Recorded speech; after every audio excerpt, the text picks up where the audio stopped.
for the week. It's a Friday, and you know that people always say, thank God it's Friday. Entertainment, the creative industry comes alive in days like this. But you know, we're still easing from the COVID-19 pandemic lockdown, but things still have to happen. And we'll be looking at increasing investments in the creative industry. That's the Nigerian creative industry. We meet to lead this conversation is a creative industry expert, very popular, well-known, ace comedian in Nigeria, Mr. Atunyota Akpobome, well-known as Alibaba. Nice to have you, sir, on the show. Thank you so much. I'm honored to be here. And we love your iconic background. I mean, that's the National Arts Theatre. That will come into the discourse today. All right. Yeah, nice. It's all about the creative industry. And with me to do this is my co-anchor and, of course, notable financial journalist, CEO of Frontier Africa Reports, Mr. Bosun Omofaye. Happy Friday to you and nice to have you on the show. Thank you so much having me, Otu Abasi. Next time we'll be having this conversation inside the National Theatre. Very well. Yeah, very well, very well. This is nice. This is nice. It's about the creative industry, and Mr. Bosun, as you well know, Mr. Alibaba is was appointed the chairman of the committee to look at how the federal government can really support the creative industry.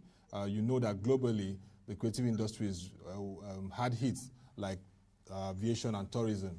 I mean, there are no theaters, no movies happening, no comedy shows, no live music shows.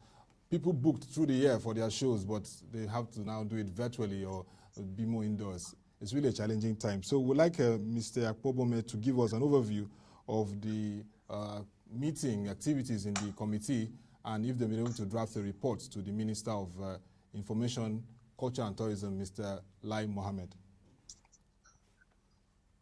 All right, so what the mandate that the committee had was, first of all, to do a holistic assessment of what the industry is. Like, first of all, define what the industry is. What are the elements that make up the industry? And after finding out the elements that make up the industry, dig into who are the players in the industry. And then which organizations and where do these people who are the players in the industry ply their trade. And then that means you'll be talking about the organizations that these people ply their trade in. And then you then move on and check out who are the sector representatives, like the unions, the associations, and the rest of the bodies. Then your holistic assessment will then give government an idea of what the impact of COVID is on that sector. And then with that, the government can then decide, okay, this is the strength of the industry. This is the value and value proposition of the industry. This is how they play in the industry. These are the people they employ. Anyway, first of all, you know that they're the second largest employer of youth in the country after agriculture. And so you then now have a total overview and insights into how they've been affected, who is working, where are they working, what do they do, what are the values, what are the economic benefits of these people to the economy. And then you can then decide, the government can then decide on what action to take.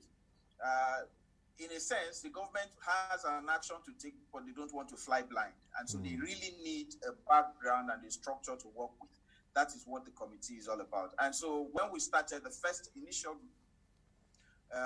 hurdles that we had to jump was that people felt the leaders of such sector as the creative sector should have been the ones that were invited to find out. But you see, the problem was that there are people who used to think that the creative sector were just movies, music, and broadcasting. That was what some people, that their thought elements don't go beyond that. Or anytime you talk about creative industry, they just think, okay, movies, music, and broadcasting. So radio and television, and that's broadcasting. But they forgot that there's digital art, there's comedy, there's architecture, there's cinemas, there's textile arts, there's dance, there's galleries, performing arts, the fashion, movies, arts and crafts, costumiers, e-gaming. E-gaming, that's a computer. It's a broad spectrum of advertising. Advertising, marketing, strategies, consulting, PR, all of these. journalism, all of it is part of the creative sector. In fact, publishing, printing, and all of those sectors were part of it. It was. Let me tell you one other thing that we found out was that there is a 120-year business in textile in the Kano dyeing pit. The Kano dyeing pit that you remember, where the Hausa men will put clothes inside a well, bring it out in indigo and everything. The man that is running one of it now is a great-grandchild of the man that used to dye clothes for Usman Danfodio. Wow. So his great-grandfathers were running the mills, the dyeing pit as far back as then. And don't forget that Kano then used to be like your pancras. It's your hub where all the camels will come to, and the camels that can't go back to Egypt, Mali, and all of those places, you can drop them and take fresh camels. So you exchange camels that now go across the desert. So it was like the transiting station. So it was like the Heathrow of the era at the time. So people get there. Your camel had done about 1,000 kilometers, and the camel, you're not sure, can make it back. They give you a fresh camel that can do another 1,000 kilometers. You take that camel and go across. People used to come from Sokoto because it was a Sokoto empire. It was very big. People come from Timbuktu, who were teachers in Timbuktu, the university, first university, who come from there to Kano. So the industry was really very big at the time. Don't forget that if you're coming across the desert, it meant that the sun would have hit you. Some of the clothes you're wearing would have changed colors from the color that you left home with.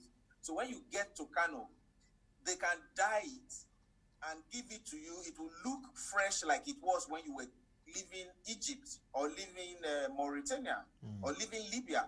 So there's so many other sectors, OAPs, event planners, tourism sector, all of it were affected. So we needed to do a holistic study of the sector. And I can report to you that we've done very well. We put out a questionnaire. There were responses to the questionnaire. And then we felt, why not even go deeper? So we even made contacts with organizations and got them to send their impact assessment as well. So that's how far we've gone. Okay, so every part of the value chain has been carried along, from the movie and everywhere, from photography to videography to booksellers to librarians to makeup artists, visual artists, scriptwriters, all of it. I have a very quick question here. Also, if you allow me, go on. A very direct question to Alibaba. So what did this report, what did this survey reveal in summary? What does it really reveal about the state of the creative arts in Nigeria? 1, 2, 3, 4, 5 points. One is that failure to aggregate the values of the sector is one. The second one is that the capacity building facilities for these people is nearly absent or non-existent. You find that a lot of people just get into, you walk into the career. You actually don't have a proper training. You can't become a banker.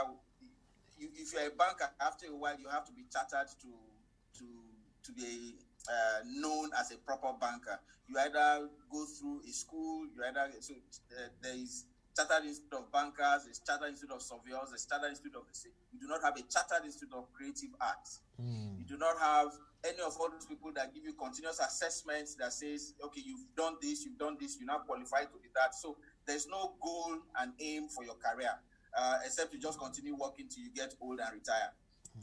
The other thing is that we then discovered that access to funds is hard, because even when the CBN says we will give you 32 billion, none of the people who are in that sector can access it, because we are mostly 80% informal sector. And informal sectors do not have structures that they can give to you to say, okay, I have a house, give me 2 billion. I have the house, give me 300 million. They do not have that. They are creative sector, and what they just do is create. The other thing is piracy was a very major issue that has denied a lot of them earning power. And then the absence of a market per se. If you notice, we we have a sector that needs, to put it, well, we need a huge. We have a market. We have numbers. But if you don't convert your numbers to market, it is just numbers. Until you convert that number to a market, it is just numbers. So you have a lot of people who are in Nigeria that should be patronizing us. If we do internal tourism alone, Obudu Ranch, the Olumo Rock, and the Nasarawa waterfalls, the Plateau Hills, and all of that Zuma Rock should be bursting with people and turnover. But you see, we have not created the awareness and the drive to even attract these people. So these are some of the major problems that we'll be facing. And like Boston just asked now, we also have been limited by platforms. Limited by platforms in the sense that we are in a country where a creative mind will create a show, take it to a television station, and still pay the television station to have that creativity aired.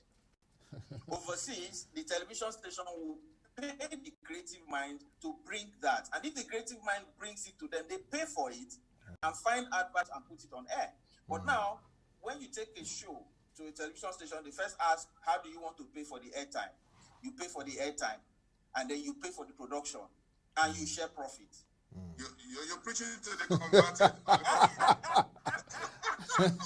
You're preaching to the converted.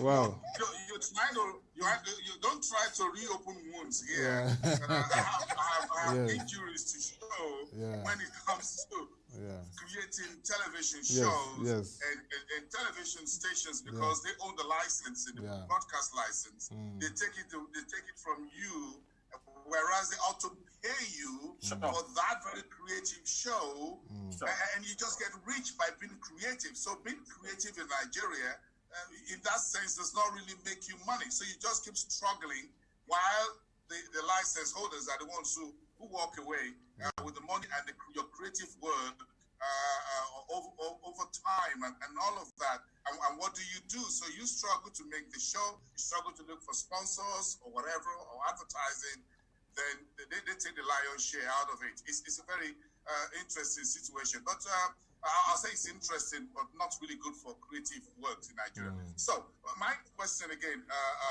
Alibaba, is what is different, or is there any difference between what you're doing with the Ministry of Information and Culture and what the Central Bank and the Bankers Committee want to do with the 25 billion, is it, or 20 billion for the Creative Industry Financing Initiative, C5, and one's being planned for Enugu and Kano? Is there any difference in the two, or is there a synergy?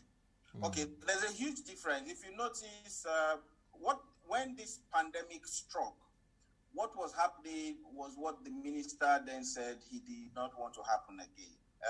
Treating the sector piecemeal. Yeah.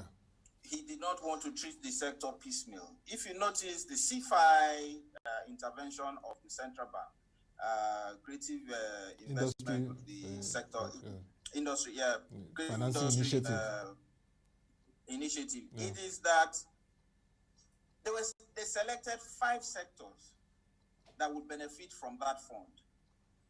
Some of those 5 sectors do not drive the traffic that we're looking at right now. Some of them don't. And so it is like kill and divide, you know? And what that had done was that you selected some people and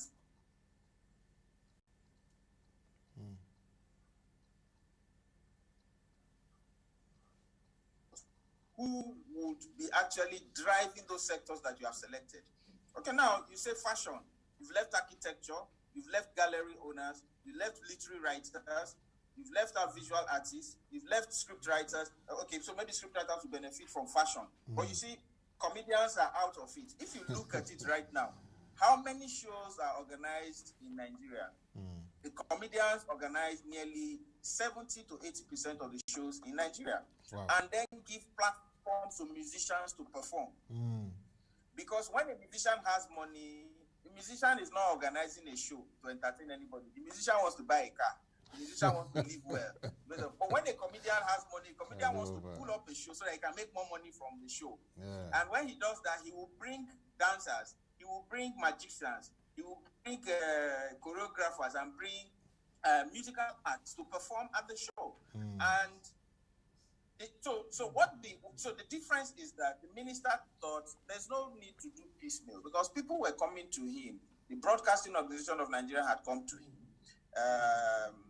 P-Man had come to him. Movie makers had come to him to say, this is what is hitting us. We need you to intervene. We need you to do something. And the man said, there is no need to be dealing with this thing piecemeal. Let's do a holistic, let's go by a holistic approach, which is why it is different from this, the CBN project where they selected just 5 sectors that were funded. Yeah. Okay. This is a broader way of approaching it, and it's commendable. I just hope that your hard work with your committee will be well received, and we'll look at what the minister will do in that regard, because tinkering and advisory roles are very important, but execution of plans is one challenge in Nigeria. And we really appreciate what you're really doing to promote the industry, Mr. Alibaba, particularly comedy and then the other value chain. But let's look at partnership with the capital markets, your friend and colleague, markets, to deepen liquidity and scaling their operations and activities. I remember in 2012, you were among the top creative industry experts that closed the bell, the ringing of the bell at the Nigerian Stock Exchange to close the year. 2012, that was a remarkable one for you. But going further, we still need that engagement and interaction. The Challenge Institute of Stockbrokers had a forum several years ago with the creative industry. We've not really seen much traction since then. Our colleagues are looking at how we can leverage it. Let me burst your bubble. You know, most times when you hear that financial institutions are interested in the creative arts, yes, you would begin to sense that it looks like some windfall is coming from government, and so these financial institutions want to quickly position themselves so that they are the direct beneficiaries of disbursing those funds. And then when they see that the funds did not come, it fizzles out. So when government says, oh, we want to give 100 billion to the creative sector, all banks immediately begin to set up entertainment desks. And those entertainment desks will now position themselves like, oh, we work with this creative sector, the money should come through us. In fact, just use only 3 banks. There's no need to spread it to like 8 banks because we have branches everywhere. What happened at that time, and I was invited to speak, as you remember, about the involvement of the creative sector in the capital market, was that a lot of the stockbrokers and the people in the capital market were looking at assessing those funds as well, or benefiting from the monies that will come into that sector. But as soon as the money did not come as they were expecting, the pursuit of making people come online also dissipated. Okay, now when Oscar Onyema came on the scene, he the CEO, he found out that I had been playing in the market. He found out that from Nigerian wire cable all the way to Dangote, that the sugar really made all of us very happy at that time. He found out that I've been playing in the market, and he thought that there was need to ginger a lot more people in the creative sector to say, we in the stock market recognize you and we want you to play a major role here. Let me tell you what the problem is. It is that we have an underlying problem that says we believe in short-term funds. The capital market is a marathon. The capital market is not... You shoot a movie today, make your money today, okay, let's go. And then you shoot one music today, put it out there, the money comes, and then let's go. That's not it. It's a long-term project. And so only those who have long-term projects always find it easy to approach the capital market. And we need to begin to... Don't forget that I mentioned when Bosin asked what are the major issues in the sector. I mentioned the fact that we are an informal sector, mainly an informal sector. And to get people who are in the informal sector to change their skill and begin to imbibe the capital market trend, will become a problem, and that has been the issue. But awareness is beginning to grow. People are beginning to see that long-term investment, not from the individuals, but organizations that play in the sector, will drive a lot more people towards the capital market.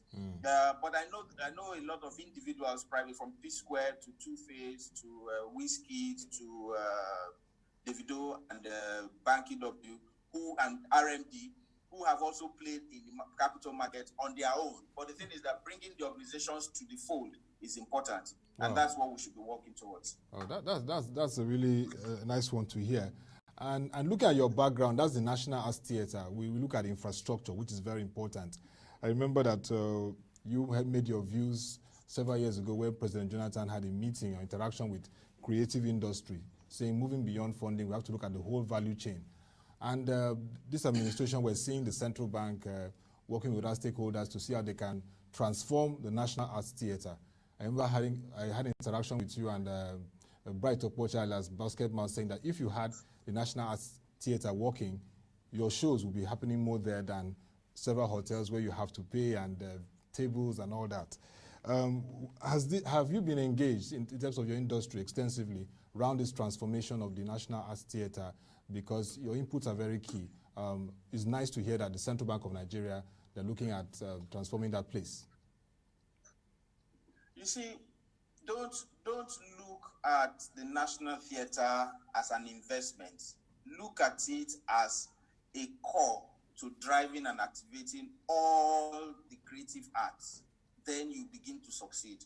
It is if what you want to do will activate and ignite all the creative arts, that is when renovation of the National Theatre and repositioning of the National Theatre would make sense. I'll digress by this and then come and round up. You see, what feeds Paris is the Eiffel Towers. The Eiffel Towers is what feeds Paris. If today something happens and that Eiffel Tower crashes, it will work worse than the pandemic. You see, because the taxi driver in Paris survives just because people come to see the Eiffel Towers. The person that owns a restaurant that is close to the Eiffel Towers survives because people come to see the Eiffel Towers and they will eat. A lot of the hotels that are around the Eiffel Towers survive because the people who come to the Eiffel Towers, come to see the Eiffel Towers, must stay somewhere. They must eat. They must refresh.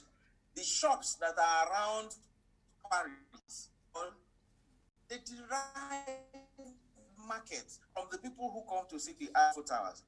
And on top of that, you also have a growing culture of people who decide to reside in Paris because of the Eiffel Towers.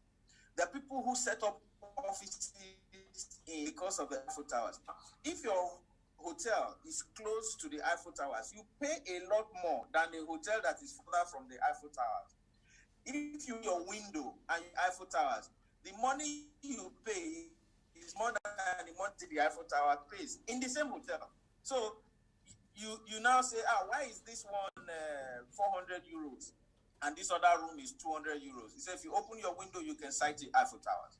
And you are wondering, I don't want to see the Eiffel Tower. I said, then take the $200 dollar. I know how to tell in Lagos that that does that Alibaba. I don't want to tell, and if Otto allows me to do an advertorial, if you go to Federal Lodging in that hotel, if you want to see the busy street, Madubele way in front, then you pay less because that's a lot of vehicular traffic. The road is not good, and what have you, doesn't look this sexy and sweet. Then, but if you want to stay at the back, looking at the beach and the water and the can I just see the sea and be refreshed and have a bit of naturalness? So to just put icing on what you're saying, Alibaba, if we have the National Theatre back much better and greater, emerging the property all around the Gamu of that. Okay. Exactly, is the expectation. And what would then be to happen is that a lot of all the houses around that Igomu area, all the way to turn them to Orile, build houses. Value of property in Orile will shoot up. Surulere well. People now, then you hear somebody say, oh, it's a walking distance from National Theatre is a walking distance from Apapa Road. Or from Surulere, it's a 5 minutes drive. it begins to add to the value of the place, the properties around the area. I need to go buy a place there. Now I'm sure the value is so cheap. I'm going to pick up a place. When the boss become a capitalist, he's been covering the financial market, and we didn't tell us that he's not a capitalist. Yes. Alibaba, in 10 years, that place that looks like a slum, which is Orile and this place, and fix the National Theatre, which is just a walking distance or whatever from the National Theatre. Imagine what this would do to what Alibaba is talking about in terms of creative arts. Imagine how much of this would create to the GDP of Lagos State and end on employment and job creation. If you fix these two monuments, the National Theatre and the National Stadium. Yeah. Let me make you understand the valuable propositions that National Theatre has. National Theatre is connected to a waterfront. There's a waterfront at the National Theatre that comes from the Atlantic, same place that the ships that bring all those things in are. And then the water from National Theatre also connects to the back of Orile, connects into Surulere. But you see, what we have is that we've thrown a lot of them, we've clogged them up, we don't let flow, then and when water is stagnant, it begins to stink and smell. Places that where you have the Gomu, and he could sail his boat. This is in the 60s. The man could sail his boat from there to Oyigbo, all the way through where National Theatre is, go through Surulere to Alaka, and go through to inside Surulere, and then come out again. But you see, all of those places, we've started throwing refuse. What we need to do is begin to clear our waterways, deepen the waterway. There's no reason why you should have waterways and have transport problems, because once your boat, Venice is all in water. Venice will have some land like we do. But you see, they made use of their waterways, and just as you have you ever heard that there's traffic on water in Venice? No, because everybody, and maintenance of waterways is cheaper than maintaining roads. All you need to do is dredge it. All you need to do is dredge it. That's really true. Yeah. Alibaba, I just wanted to get your perspective, but informal, yeah. You know, micro, informal, yeah. I mean, it's really the need for formalization or deepening the activities and scaling. You still need investments. Private capital investors will be looking and saying, this creative industry employs more youth after agriculture. There's a lot of opportunities there. What would you be saying to them at this period, and where would be the areas of the value chain you would like them to invest in? Okay, let me tell you a very interesting thing that happened on the day May 29th. So we went to Lagos State Government House to see the things that the governor of Lagos State had done. And in a chance meeting with the CBN governor, he said, "Oh, how are you? How is the committee going?" I was like, "Oh, so you know about the committee?" we are members of the Federal Executive Council. We're waiting for your report to know what to do to the committee. And I was like, "Oh, okay. So these people actually know themselves, and some of all these messages and reports flow through them as well." Because in truth, the minister has said, "If you give me a good report, then I can go to Federal Executive Council and say, this is what this report is about. Can Federal Executive Council approve so and so for them?" And the CBN governor, of course, is part of the Federal Executive Council. Now, the other thing is that he said, how are you people dealing with this issue of somebody, a record label, not getting their monies that they invested? You see, that is an issue because it will send messages to people who want to invest in the creative sector. Because the issue and has to have television and have air conditioning, and so you have to furnish everything. By the time you're doing all of this, you have gone close to 12-13 million. Because first of all, the rent in a good place that befits the status of an artist is nothing less than 3 million per year. And so you do like 2 or 3 years. And within those 3 years, you then put a car, by the time you are done, you spend close to 50-something million. Not to mention, then in it, you then throw in the recording deal, the promotion of these things, shooting the music video and everything. But you see, once the artist has blown in the first year and 2 years, you probably haven't recovered 15 million. And the artist says he doesn't want to do it again because his friends are telling him, see your problem, you are the star. Meanwhile, this guy is the one making the money. Don't forget that these artists always are on a salary. So even when the shows don't come, he's still getting his salary because you have to make him comfortable. You know that with social media now, for artists, you can't wear an outfit twice. Yeah. So it means that you have to keep changing your wardrobe all the time. It's not like me, I'm bossing. You have 4 white shirts, you have like 12 ties. You can be changing the ties and changing my shirts.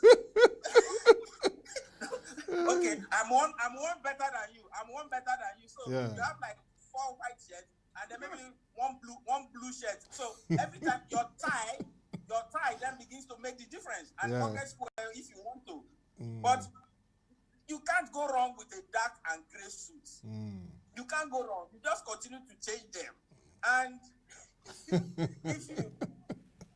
if you go like that, unlike the artists that have to appear at events, has to appear at movie premieres, he has to look good all the time. Yes. So where would that money be coming from while his career is still growing? But as soon as he hits a career high and begins to make some money, some cronies around him will now say, oh boy, let's break away from this man. You become a star. You should be charging this money and the money should be coming to you. So what happens is the guy breaks away. The man has not recovered his 50 million. And they go to court. He stops the artist from performing until he makes his money back. But you know he's not going to make that money back.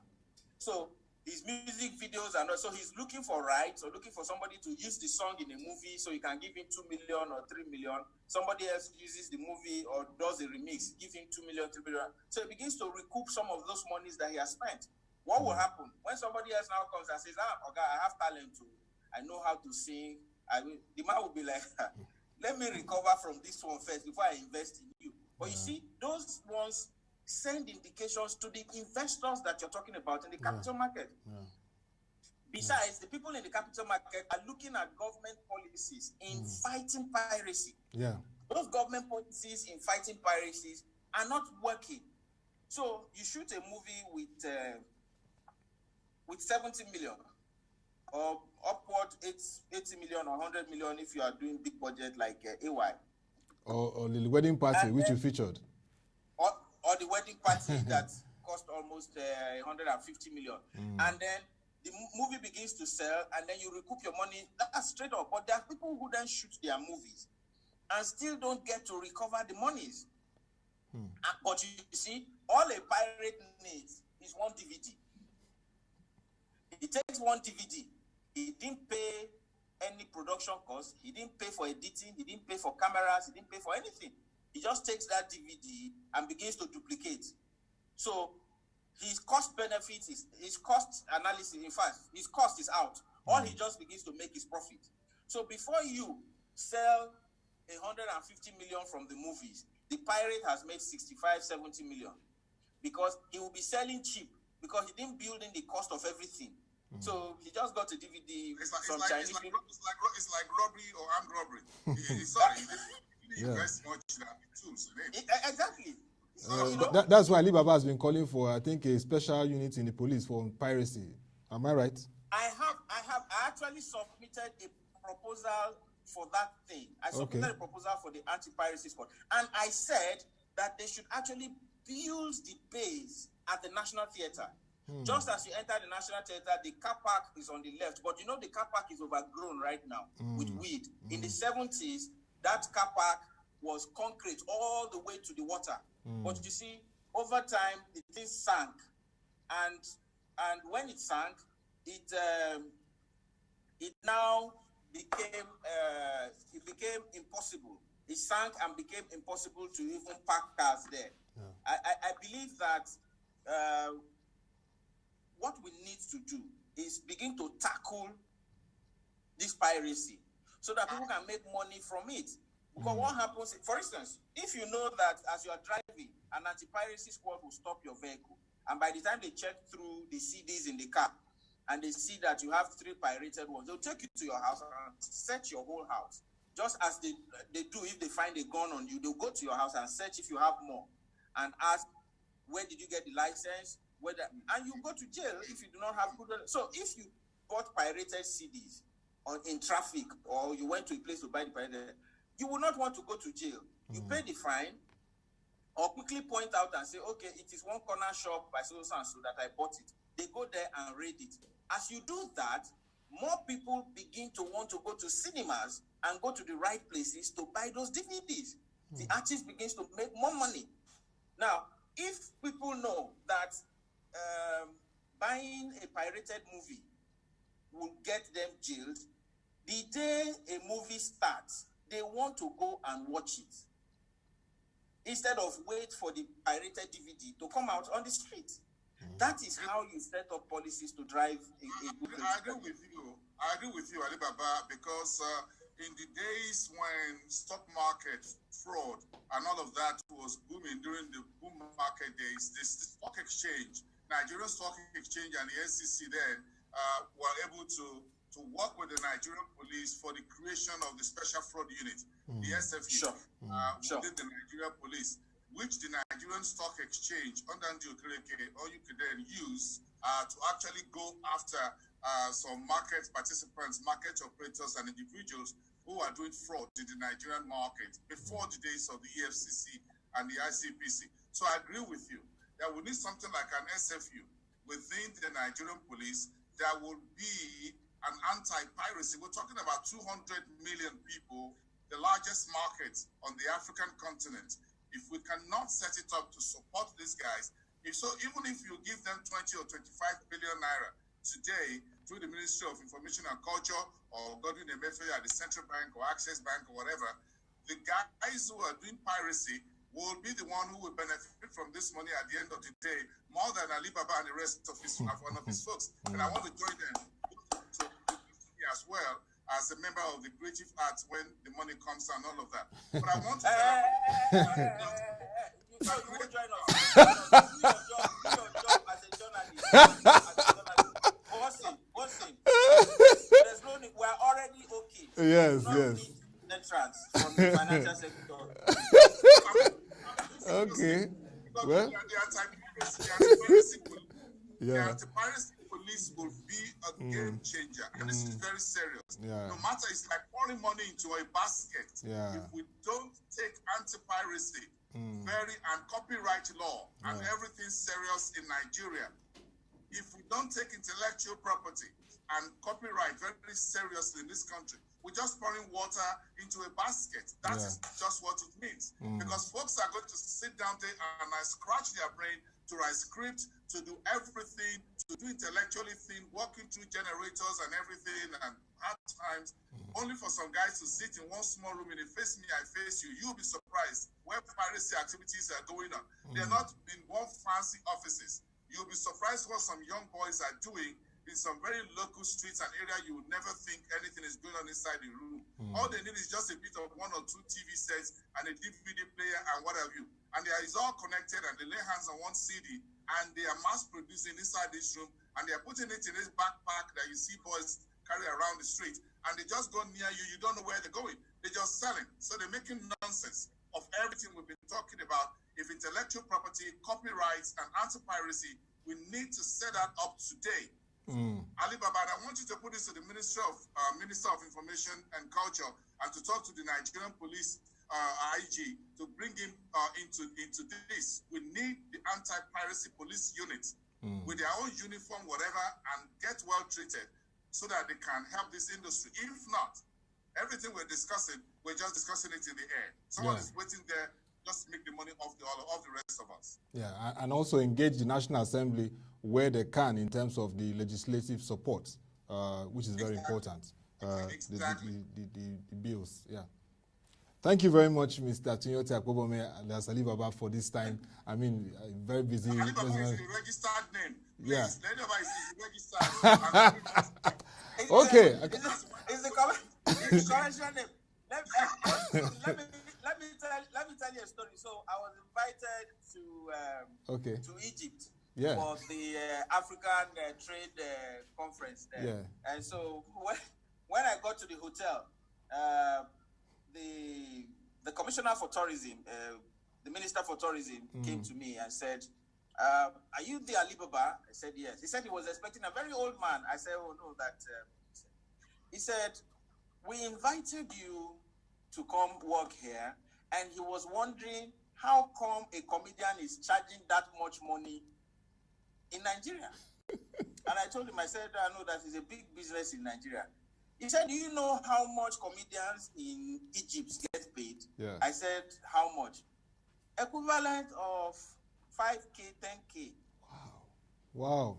10,000 naira. Wow. 10,000 naira, 20,000 naira. That the highest comedian in Egypt earns maybe 50,000, and it must be somebody that is really very old. He said when he asked Segun Awolowo how much I was charging, and Segun told him that he broke it down in dollars, and he had to ask him, how long has he been in the business? Because you see, until you value a sector well, you can't know the value propositions of it. You need to look at it, which is why the minister said, do a holistic study of that sector. You will find that, you see, what a lot of people miss is when they see a comedian on stage, they feel, this comedian has made money. They forget that graphic artists work with him. There are ushers that will work with him at that concert. You know, there are some girls who actually pay their school fees from being ushers, and they are also part of the creative sector. There are some girls, they come from their universities over the weekend, they come to something for event centers and make like 20K per event, and then go back to school, take care of school fees, take care of their families, and wait again for the next event. Now, you have the makeup artists. You have the makeup artists. You have fashion designers. You have, in fact, bouncers. The bouncers who have now become a business. Bouncing is now a business, providing security, whether it's in front of the event, whether it's inside the hall, whether it's when somebody is going for an event and he needs, he can't get police escort, because not everybody has access to police, or you can have access to the private security, who gets all these bouncers that have chests like wardrobe. When they stand by a personality, a VIP, you respect yourself when you see that kind of bouncer by the VIP. And how much does the VIP pay? Maybe 20K, and he's already protected without a gun. The guy is protected without a gun because those guys will beat your complexion out of you if you go near the principal officers that they have. So the value chain, yes, the value chain is a lot. And until we begin to look at the value chain, which is what we're recommending, we're telling the government that apparently you do not know the value chain. You do not know the people that are involved. When you talk about a Davido, don't forget the music producers, don't forget the video shoot, the people who shoot his videos, don't forget the people who write the songs, don't forget the people who market him, the people who produce him, and also don't forget that Davido has a driver. Davido will have a place that he lives in. He will have a cook and have a chef. All of those people survive on what he earns. And there's another growing thing in Nigeria now. A lot of artists then employ services of fitness trainers, because if you're in this business, you have to look good. Those fitness trainers also earn from what he earns. So there's masseuse. You have to do grooming. You have to cut your hair. Now, since this thing started, I've not gone to the place to cut my hair. I'm not as lucky as Bosun that I don't. Wow. It's a natural. Yeah. So it's a huge sector, and if we properly harness it, just like Hollywood is making a lot of money and adding to the American cost, we should do that. Yeah. In 2018, the creative sector in England added 101.7 billion pounds to the UK government. In 2019, they added 152.8 billion pounds. Now, with that, if this kind of pandemic happens in the UK, you know the UK can dip their hand in and say, bring 25 billion, let's spread amongst these artists. But you see, in Nigeria, if you do not have that quantum value, it is hard for the government to even say, let's borrow from petroleum and give to them. Because the creative arts have not added 150 billion pounds. Value. So the government, I get what you're saying, Alibaba, because I think this is one very important point you just raised. Because how does the government get money? Nigerian government now keeps borrowing left, right, and center. I think at the end of the day, the Buhari's administration will likely go down in record as one of the most highly borrowed administration in the country's history. But again, it's not his fault. It's entirely his fault because none of the sectors really is contributing anything for him to borrow from. So which sector today can the government of Nigeria look up to and say, give me money? There's hardly any sector, not even the oil sector, not the solid minerals, not the financial services. So there's hardly any sector in Nigeria today that the government can look inwards and say, let us go to this sector, take $1 billion, take $500 million, take $200 million, and use it to help the economy without borrowing from outside, either through Eurobond or through going to the IMF and the World Bank or the EFDB. So we need to rethink this diversification so that if we build the economy can help the government at the end of the day and vice versa.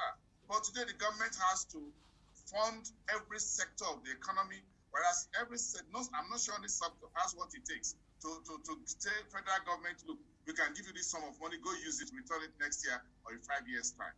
That's the way we need to build the economy. Thank you, Alibaba, for making that in. I appreciate that. Thank you very much, Mr. Alibaba, for all you've been doing and the pace setting for the comedy industry in Nigeria, which is, like you said, valued. And we hope that the committee report for the creative industry will be taken and this will begin to see more value unlocked from the creative industry, and also the issues of piracy, copyrights, and intellectual properties addressed to really make this industry scale and contribute to the diversification of our nation's revenue base. Thank you very much, Mr. Alibaba, for the time. Thank you.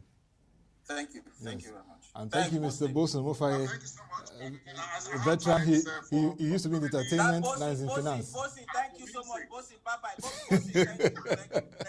All right, thank you, Mr. Bosun. Thank you very much. Mofaye, CEO of Front Africa Reports, for co-anchoring this. And that will be all for this edition of the Market Review, the last for this week. It has been an interesting week of discussion around the economy and, of course, the markets. We'll do this next week. So we come your way again. Join our website, www.proshng.com, to watch our videos, read our news reports and analysis. Thank you for watching. Have a nice time and stay safe.